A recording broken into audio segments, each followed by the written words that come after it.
یہاں تک کہ ایٹم جو کہ مادہ کے اجزاء میں سب سے چھوٹا جز ہے، وہ بھی مختلف اجزاء یعنی الیکٹران اور پروٹان کا مرکب انہی سے مرکب ہوتا ہے، اور یہ دونوں جز نر اور مادہ کے مشابہ ہیں۔ سورہ یاسین کے علاوہ سورہ زاریات کے اندر بھی اللہ تعالیٰ نے ان کا تذکرہ کیا ہے، اور اس علمی اور سائنسی تحقیق کی صدیوں پہلے نشاندہی کر دی گئی تھی۔ سورہ زاریات آیت نمبر 49 میں اللہ رب العزت نے ارشاد فرمایا، وہ ہر چیز کو ہم نے جوڑا جوڑا بنایا تاکہ تم اس سے نصیحت حاصل کرو۔ اس کے بعد سورہ یاسین میں قیامت کی ہولناکیوں کا تذکرہ ہے، اور لوگ اپنے معمولات کی ادائیگی اور خرید و فروخت میں مشغول ہوں گے۔ سورہ اسرافیل کی آواز سن کر ان پر خوف اور گھبراہٹ کی کیفیت طاری ہو جائے گی۔ اسے نفخہ فضا بھی کہتے ہیں۔ دوسری بار جب سور پھونکا جائے گا تو حی و قیوم کے سوا سب کو موت آ جائے گی، یعنی اللہ کی ذات کے علاوہ تمام جو مخلوقات ہیں وہ فوت ہو جائیں گی، موت واقع ہو جائے گی ان کی، اور کوئی ذی روح ایسا نہیں بچے گا جو زندہ رہے۔ تیسری بار جب سور پھونکا جائے گا تو سب قبروں سے جی اٹھیں گے اور حاکم حقیقی کے سامنے پیش کر دیے جائیں گے۔ وہاں کسی پر ظلم نہیں ہوگا۔ مومنین متقین کو جنت کی خوشیوں کے اندر، جنت کی کیاریوں میں اس کی نعمتوں سے نوازا جائے گا، جبکہ مجرم جو کہ دنیا میں صلحاء کے ساتھ ملے جلے رہتے ہیں انہیں الگ کر دیا جائے گا۔ آیت نمبر 49 سے آیت نمبر 66 تک اللہ تعالیٰ نے ذکر فرمایا کہ پھر قیامت کے حالات کیا ہوں گے، قیامت میں کس طرح سے انسان کے منہ کے اوپر مہر لگ جائے گی اور انسان کے سارے اعضاء، جملہ اعضاء انسان کے خلاف گواہی دیں گے۔ اور چونکہ سورہ مبارکہ میں زیادہ تر بحث جو ہے وہ بحث بعد الموت پر کی گئی ہے، یعنی مر جانے کے بعد دوبارہ جی اٹھنے پر، اس حوالے سے اس لیے اس کا اختتام بھی اسی موضوع پر ہو رہا ہے کہ کیا وہ ذات جس نے آسمان اور زمین کو پیدا کیا وہ اس پر قادر نہیں ہے کہ وہ ان جیسے پیدا کر دے، یعنی ان کو مر جانے کے بعد دوبارہ جی اٹھائے، دوبارہ اس کو زندہ کر دے اور پیدا کر دے؟ کیوں نہیں؟ وہی ہے جو خوب پیدا کرنے اور علم رکھنے والا ہے، اور اس کی شان یہ ہے کہ جب وہ کسی شے کا ارادہ فرما لیتا ہے تو اس کو فرما دیتا ہے کن ہو جا، پس وہ فیکون ہو جاتی ہے۔ آیت نمبر 81 سے آیت نمبر 86 کے اندر اللہ تعالیٰ نے اس کا ذکر کیا ہے۔ اس کے بعد سورہ صافات کی ابتدا ہوتی ہے۔ صافات مکی صورت ہے، اس میں 182 آیات اور 5 رکوع ہیں۔ صافات ابتدا ہوتی ہے بسم اللہ الرحمن الرحیم، والصافات صفا، قسم ہے کتار در کتار، صف بستہ جماعتوں کی۔ آیت نمبر 1 اللہ تعالیٰ نے صف باندھنے والوں کی قسم کھائی ہے۔ صافات کا معنی ہے صف باندھنے والے۔ صف باندھنے والوں سے مراد یا تو مجاہد ہیں جو میدان جنگ میں صف بندی کرتے ہیں اور صف باندھ کے کھڑے ہو جاتے ہیں، یا نمازی ہیں یا فرشتے، تو اسی نسبت سے سورہ مبارکہ کا نام صافات رکھا گیا۔ سورہ مبارکہ کی ابتدا ہوتی ہے ان ملائکہ کے ذکر سے جو عبادت و تسبیح کرتے ہیں، تحمید میں مصروف رہتے ہیں۔ فالزاجرات زجرا فالتالیات ذکرا ان الہکم لواحد رب السماوات والارض وما بینہما رب المشارق۔ اس کے بعد جنات کے بارے میں اللہ تعالیٰ نے ذکر کیا، فرمایا جب وہ چوری چھپے ملائے اعلیٰ کی خبریں سننے کے لیے کوشش کرتے ہیں تو شہاب ثاقب ان کا تعاقب کرتے ہیں اور انہیں مار بھگاتے ہیں۔ سورہ صافات بعث بعد الموت اور حساب و جزا کے معاملہ اس مسئلہ پر بحث کرتی ہے، بتاتی ہے کہ بعث بعد الموت یعنی مر جانے کے بعد دوبارہ جی اٹھنا، اس کے بارے میں مشرکین کا موقف بڑا عجیب رہا ہے۔ وہ اس عقیدے کا مذاق اڑاتے ہیں اور یہ بات ان کی سمجھ میں نہیں آتی کہ ہڈیوں کے چورا چورا ہونے اور خاک میں مل جانے کے بعد انسان دوبارہ کیسے زندہ ہو سکتا ہے۔ اللہ عز و جل نے فرمایا جو کام انہیں مشکل بلکہ ناممکن محسوس ہوتا ہے وہ اللہ کے لیے کچھ بھی مشکل نہیں ہے۔ جبکہ حضرت سیدنا اسرافیل علیہ السلام تیسری بار سور پھونکیں گے تو وہ یہ سب اپنی قبروں سے نکل کھڑے ہوں گے۔ آیت نمبر 19 کے اندر اللہ تعالیٰ نے اس کا ذکر فرمایا ہے، فَإِنَّمَا هِيَ زَجْرَةٌ وَاحِدَةٌ فَإِذَا هُمْ يَنظُرُونَ، بس وہ تو محض ایک زوردار آواز کی سخت جھڑک ہوگی، سب اٹھ کر دیکھنے لگیں گے۔ پھر وہ بڑی حسرت اور ندامت کے ساتھ کہیں گے۔ آیت نمبر 20 سے آیت نمبر 35 تک گمراہوں کا تذکرہ ہے جنہیں دوزخ میں بھیج دیا جائے گا اور ان کے آپس میں کیا حالات ہوں گے۔ میں بڑی حسرت اور ندامت کے ساتھ کہیں گے یہ ہے اعمال کی جزا، یہ ہے قیامت کا دن جس کا ہم مذاق اڑایا کرتے تھے۔ پھر انہیں دوزخ میں ڈال دیا جائے گا اور وہاں آپس میں جھگڑیں گے اور ایک دوسرے کو اپنی گمراہی کا الزام دیں گے۔ اس کے بعد اللہ تعالیٰ نے دوستیوں کی باہمی لان تان کے علاوہ جنتیوں کا تذکرہ کیا اور ان کا آپس میں مکالمہ بھی ذکر کیا ہے۔ اور ایک بڑا خوبصورت واقعہ اور مکالمہ یہاں پر ذکر کرتی ہے یہ سورہ مبارکہ کہ جب انہیں ہر طرح کی نعمتوں سے نہال کر دیا جائے گا، وہ عزت اور راحت کی تخت پر شہزادوں سے کروڑوں گنا زیادہ خوش و خرم بیٹھے ہوں گے، اللہ تعالیٰ کی نعمتوں سے لطف اندوز ہو رہے ہوں گے، تو اپنے ماضی کو یاد کریں گے، اور ماضی کو یاد کرتے ہوئے ان میں سے ایک کہے گا کہ میرا ایک ہم نشیں ہوا کرتا تھا جو مجھ سے کہا کرتا تھا کہ بڑی عجیب بات ہے، تم آخرت کی زندگی پہ یقین رکھتے ہو۔ وہ کہتا تھا بھلا یہ کیسے ممکن ہو سکتا ہے کہ جب ہم مر کے مٹی ہو جائیں گے تو ہمیں دوبارہ زندہ کر دیا جائے گا، ہم سے زندگی بھر کے اعمال کا حساب لیا جائے گا، پھر کسی کو جزا اور کسی کو سزا دی جائے گی۔ یہ باتیں سن کر یہ میری سمجھ میں نہیں آتی، نہ جانے تم کیوں ایسی خلاف عقل باتیں کرتے ہو۔ یعنی وہ دوست جو ہے وہ اس طرح کی باتیں کیا کرتا تھا۔ تو پھر یہ جو عقل مند دوست ہے باشعور، وہ اپنے ساتھیوں سے پوچھے گا کیا تم اسے دیکھنا چاہتے ہو؟ ساتھی کہیں گے ہاں ہم دیکھنا چاہتے ہیں۔ وہ خود جانگ کر دوزخ میں اسے دیکھے گا تو اپنے اس عقل پرست دوست کو، یعنی جو صرف عقل کے تابع رہ کر ہر بات کو عقل کے ترازو پہ پرکھنے والا اور تولنے والا تھا، منکر تھا آخرت کا، اس کو دیکھ کر دوزخ میں جلتا ہوا دیکھے گا تو اس سے کہے گا اللہ کی قسم تو مجھے بھی ہلاک کر چکا ہوا تھا، اگر میرے پروردگار کی مہربانی نہ ہوتی تو میں بھی ان میں ہوتا جو عذاب کے اندر آج حاضر کیے جا چکے ہیں۔ آیت نمبر 57 56 کے اندر اللہ تبارک و تعالیٰ نے اس واقعے کا تذکرہ کیا ہے۔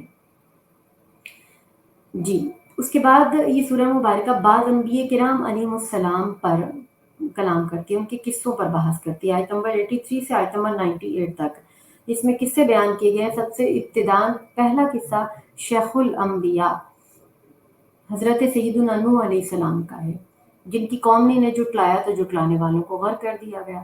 دوسرا قصہ حضرت سیدنا ابراہیم خلیل اللہ علیہ السلام کا ہے کہ جو دو مرحلوں میں بیان کیا گیا ہے۔ پہلے مرحلے میں ان کی دعوت توحید کا بیان ہے کہ انہوں نے اپنے والد اور اپنی قوم کو کیسے ایمان کی دعوت دی، کیسے ان کے سالانہ جشن میں شرکت سے معذوری ظاہر کر دی، کیسے ان کے بتوں سے دو دو ہاتھ کیے، مشرکین نے انہیں زندہ جلا ڈالنے کے لیے کیا تدبیر اختیار کی تھی، اس کا ذکر کیا، اور کیسے اللہ رب العزت نے انہیں بچا لیا۔ اس کے بعد دوسرے مرحلہ میں ذبح و فدا والا معاملہ اور مشہور واقعہ جو ہے وہ بیان کیا گیا۔ یہ واقعہ سورہ صافات ہی میں مذکور ہے، باوجود قرآن حکیم فرقان مجید کے متعدد مقامات پر حضرت سیدنا خلیل اللہ علیہ السلام کا تذکرہ آیا ہے، لیکن یہ واقعہ سورہ صافات کے علاوہ کسی اور مقام کے اوپر ذکر نہیں کیا گیا۔ یوں تو حضرت سیدنا ابراہیم خلیل اللہ علیہ السلام آپ کی پوری زندگی حیات مقدسہ اللہ تعالیٰ کی رضا کی خاطر ابتلاؤں میں اور آزمائشوں میں گزری، لیکن یہ ابتلا، یہ آزمائش سب سے زیادہ سخت تھی، جان گسل تھی، دل کو ہلا دینے والی تھی، اور یہ بڑی جاسوس تھی۔ آپ کو خواب میں بیٹے کو ذبح کرنے کا حکم دیا گیا، تسلیم و رضا کا پیکر بن کر فوراً تیار ہو گئے۔ بیٹے کو خواب سنایا تو وہ بھی پیکر تسلیم و رضا تھا۔ آپ بیٹے کو پیشانی کے بل پچھاڑ کر ذبح کرنے لگے۔ فوراً اللہ رب العزت کی طرف سے پیغام آتا ہے، وحی آئی، اے ابراہیم تو نے اپنے خواب کو سچ کر دکھایا، بے شک یہ بہت سخت اور کٹھن تھا، یہ آزمائش بہت بڑی تھی، اب لڑکے کو چھوڑو اور تمہارے پاس یہ جو مینڈا کھڑا ہے اب اس کو قربان کر دو، بیٹے کے بدلے میں اس کو ذبح کرو، ہم نیکوکاروں کو اسی طرح سے نوازتے ہیں۔ اللہ رب العزت نے آیت نمبر 110 تک اس واقعے کا تذکرہ کیا ہے، اس سارے قصے کو بیان کیا۔ سلام علی ابراہیم کذالک نجزی المحسنین، سلام ابراہیم پر، ہم اسی طرح محسنوں کو صلہ دیا کرتے ہیں، جو اللہ رب العزت کی رضا میں راضی ہو جاتے ہیں، وہ اللہ کے محسن ہوتے ہیں۔ ہم بھی اللہ کے محسن بن جائیں، اس کی رضا میں راضی ہو جائے، اللہ کریم ہمارے کاموں میں خیر داخل فرما دے گا، آسانیاں پیدا فرما دے گا۔ تیسرا قصہ حضرت سیدنا موسیٰ و ہارون علیہ السلام کا ہے۔ چوتھا قصہ حضرت الیاس علیہ السلام کا ہے، جنہیں شام میں ایک ایسی قوم کی طرف نبی بنا کر بھیجا گیا جو بال نامی بت کی پرستش کرتی تھی، اور اسی کے نام سے ان کے شہر کا نام بالبک تھا۔ ٹھیک ہے، ایک شہر آباد تھا جس کے آثار آج بھی دمشق کے مغرب میں ملتے ہیں۔ اس کے بعد حضرت سیدنا لوط علیہ السلام کا تذکرہ ہے، ان کا قصہ، یہ حضرت سیدنا حضرت ابراہیم خلیل اللہ علیہ السلام ان کے بھتیجے تھے، جنہیں اردن کے اطراف میں صدوم والوں کو پیغام ہدایت دینے کے لیے بھیجا گیا تھا، مگر وہ بدترین قسم کی شہوت پرستی میں، کفر میں مبتلا ہو کر اندھے، بہرے اور گنگے ہو چکے تھے، پیغام ہدایت سننے کے لیے آمادہ نہ تھے، بالآخر عبرتناک عذاب آیا اور انہیں تباہ و برباد کر گیا۔ اس میں چھٹا قصہ حضرت یونس علیہ السلام کا بیان کیا گیا ہے، جنہیں مچھلی کے پیٹ میں بھی کچھ عرصہ رہنا پڑا۔ ان کی قوم کو عذاب کے آثار نظر آئے تو اس نے توبہ کی، اللہ تبارک و تعالیٰ کی بارگاہ میں ان کی سچی توبہ کو اللہ تعالیٰ نے شرف قبولیت بخشا تھا۔ انبیاء کرام علیہ السلام کے ان قصوں کے اختتام پر آیت نمبر 173 اللہ رب العزت نے اپنا پیغام پہنچانے والے ان عظیم بندوں، ان انبیاء کرام کے متعلق فرمایا کہ ہمارا ان سے وعدہ ہو چکا ہے، وہی غالب ہیں، وہی منصور ہیں اور وہی ہمارا لشکر غالب آ کر رہے گا۔ ہمارے لیے پیغام یہ ہے کہ اگر ہم اللہ رب العزت کی دین کے داعی بن جائیں اور ہم مخلص ہو جائیں تو اللہ تعالیٰ کے اس وعدے کی خیرات ہمیں بھی ملے گی، اس کا حصہ ہمیں بھی پہنچے گا کہ اللہ کا پیغام پہنچانے والے اللہ کے بندوں سے یہ وعدہ ہو چکا خدا کا کہ وہی غالب ہیں، وہی منصور ہیں اور وہی ہمیشہ غالب آنے والے رہیں گے۔ اس سورہ مبارکہ کے اختتام میں حضور نبی کریم صلی اللہ علیہ وسلم کو معاندین سے اعراض کرنے کا حکم دیا گیا ہے اور اللہ رب العزت کی حمد و تسبیح بیان کی گئی ہے۔ اس کے بعد سورہ سواد کا آغاز ہوتا ہے۔ سورہ سواد یہ مکی صورت ہے، اس کی 88 آیات ہیں اور 5 رکوع ہیں۔ یہ سورہ مبارکہ حرف سواد سے شروع ہوئی، والقرآن ذی الذکر۔ حقیقی معنی اللہ اور اس کے رسول صلی اللہ علیہ وسلم سواد کے بہتر جانتے ہیں، اور ذکر والے قرآن کی قسم۔ اللہ تعالیٰ نے قرآن حکیم فرقان مجید کی قسم کھائی ہے ابتدا میں۔ یہ قسم یا تو قرآن پاک کے معجزہ ہونے کی ہے یا حضور نبی کریم صلی اللہ علیہ وسلم کی صداقت کی۔ اس سورہ مبارکہ کے جو اہم مضامین ہیں ان میں پہلا مضمون ایک انسان کا نبی بن کر آنا، اللہ کی وحدانیت، اس کی عظمت کے تکوینی آثار کا ذکر کرتے ہوئے بتایا گیا ہے کہ مشرکین تکبر، حماقت اور جہالت میں مبتلا ہیں۔ انہیں اس بات پر تعجب ہوتا ہے کہ انہیں سمجھانے اور ڈرانے کے لیے انہی میں سے اللہ تعالیٰ کا ایک نبی بن کر آ گیا۔ اس بات پر یہ حیرت میں مبتلا ہو جاتے ہیں، اور یہ کہ ہم نے تو مختلف شعبوں کے لیے مختلف خدا بنا رکھے ہیں، تجویز کر رکھے ہیں خدا، جبکہ اس نبی کا خیال ہے کہ تمام انسانوں اور موت و حیات کے لیے پورے نظام کو چلانے کے لیے ایک اللہ کافی ہے۔ تو ان کو لگتا تھا کہ ایک خدا اس پوری سلطنت کو، کائنات کو، نظام کو چلانے کے لیے کافی نہیں ہے۔ آیت نمبر 12 اور آیت نمبر 13-14 ان میں اللہ تعالیٰ نے تکذیب کرنے والے، جھٹلانے والے سرکش گروہ کا تذکرہ کیا ہے۔ کفار قریش کی احمقانہ اور جاہلانہ سوچ بتانے کے لیے سورہ سواد یہ امم سابقہ کے متکبرین کا اور مشرکین کا انجام بتاتی ہے، تکبر کرنے والے لوگوں کا انجام بتاتی ہے، جنہوں نے تکذیب کی، جھٹلایا، اللہ کی آیات کو، سرکشی کی اللہ تعالیٰ کے فرمان سے، تو اس کی وجہ سے اللہ رب العزت کا عذاب ان پر آیا، یہ عذاب الہی کے مستحق ٹھہرے۔ گزشتہ قوموں کے متکبرین اور مکذبین کا ذکر کرتے ہوئے، ان کا انجام بتاتے ہوئے حضور نبی کریم صلی اللہ تعالی علیہ وسلم کو ایک طرف صبر کرنے کی تلقین کی گئی تو دوسری طرف حضرت داؤد علیہ السلام کو یاد کرنے کا حکم دیا گیا، جنہیں اللہ تعالیٰ نے ظاہری اور باطنی، دینی، دنیاوی قوت سے نوازا تھا۔ وہ ایک دن روزہ رکھتے اور ایک دن افطار کرتے تھے، نصف شب سوتے تھے اور نصف شب عبادت کرتے تھے۔ وسیع سلطنت کے بادشاہ تھے، جلیل القدر نبی۔ انہیں ذکر کرنے والا دل میسر آیا، شکر کرنے والی زبان عطا کی گئی، سحر طاری کر دینے والا ان کا بیان تھا، ان کی آواز تھی۔ اللہ تعالیٰ نے ایسی سحر انگیز آواز عطا فرما دی کہ جب زبور کی تلاوت فرماتے تھے پرندے ساکت ہو جاتے ہوا میں، پہاڑ آپ کے ساتھ کلام کرنا شروع کرتے تھے، مصروف تسبیح ہو جاتے، مصروف حمد و ثنا ہو جاتے۔ اس کے بعد حضرت سلیمان علیہ السلام کا ذکر ہے۔ حضرت داؤد علیہ السلام کے ساتھ ساتھ ان کے بیٹے حضرت سیدنا سلیمان علیہ السلام کا ذکر بھی کیا گیا ہے۔ ان کی سلطنت، ان کے وسائل اور اسباب حضرت داؤد علیہ السلام سے بہت زیادہ تھے۔ والد کی سلطنت سے زیادہ شان و شوکت کی حامل سلطنت انہیں میسر آئی تھی۔ ان کے لیے ہوا اور جنات کو مسخر کر دیا گیا۔ سورہ سواد میں تیسرا قصہ حضرت ایوب علیہ السلام کا بیان کیا گیا، اور وہ یعقوب علیہ السلام کی نسل سے تھے۔ ان کے پاس ثروت تھی، غنا کی بہتات بہت زیادہ تھی، باغات اور حویلیاں تھیں، زرعی زمینیں، ڈھور ڈنگر، بہت زیادہ جانور تھے، نوکر چاکر اور کئی بیٹے تھے آپ کے۔ اللہ رب العزت کی طرف سے آزمائش آئی، سب کچھ جاتا رہا، اولاد ہلاک ہو گئی، مال مویشی مر گئے، باغات اجڑ گئے، حویلیاں زمین بوس ہو گئی، عزیز و اقارب نے تیور بدل دیے، ثروت اور غنا کی جگہ فقر و فاقہ نے ڈیرے ڈال لیے، خود تکلیف سے بیماری میں مبتلا ہو گئے، اور بعض تفاسیر میں ہے یہ ابتلا، یہ آزمائش 18 سال تک رہی، مگر حضرت ایوب علیہ السلام نے اپنی روش نہیں بدلی، صبر و شکر کا دامن ہاتھ سے نہیں چھوڑا، بالآخر یہ آزمائشوں کا دور ختم ہوا اور اللہ رب العزت نے انہیں پہلے سے بھی زیادہ عطا فرما دیا، زیادہ نواز دیا۔ اس سورہ مبارکہ میں 6 انبیاء کرام علیہ السلام کا مسلسل تذکرہ کیا گیا ہے۔ حضرت ایوب علیہ السلام کے علاوہ سورہ صاد میں حضرت ابراہیم سیدنا خلیل اللہ علیہ السلام، حضرت اسحاق و یعقوب علیہ السلام، حضرت اسماعیل علیہ السلام، حضرت یسع ذوالکفل، ان کا اجمالی طور پر ذکر کیا گیا اور اللہ کی طرف سے ان سب کے لیے تعریف کے کلمات ہوئے۔ آخر میں حضرت سیدنا آدم علیہ السلام اور ابلیس کا قصہ بیان کیا گیا قدر تفصیل کے ساتھ۔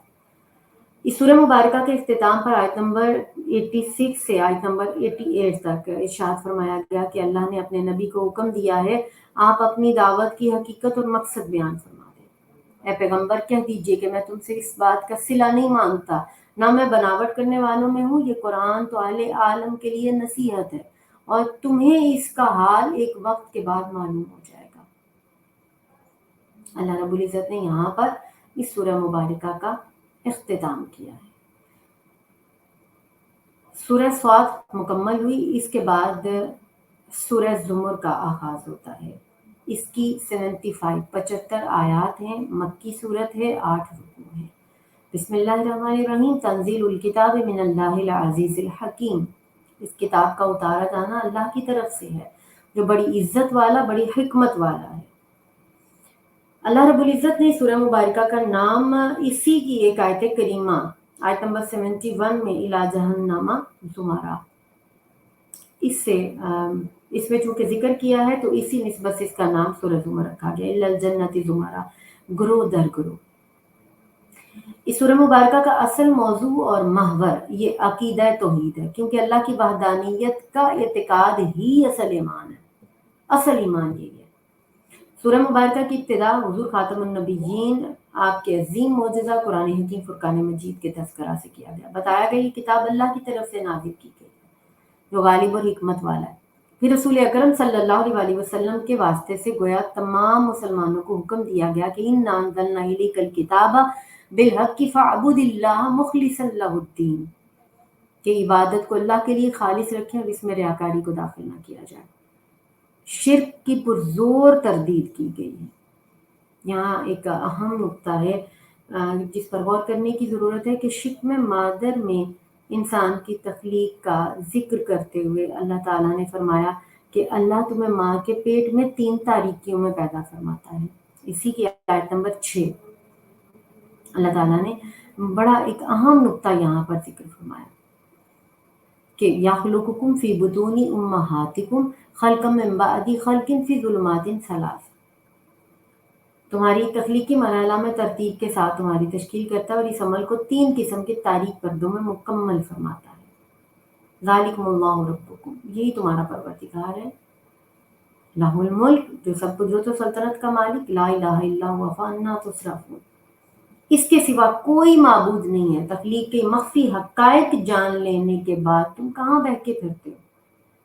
یہ قرآن پاک کا علمی اعجاز ہے کہ وہ ایک ایسی طبی حقیقت کا صدیوں پہلے ذکر کر رہا ہے، اعلان فرما چکا ہے، جس حقیقت کا علماء اور ڈاکٹرز کو 20 صدیوں کے بعد علم ہوا۔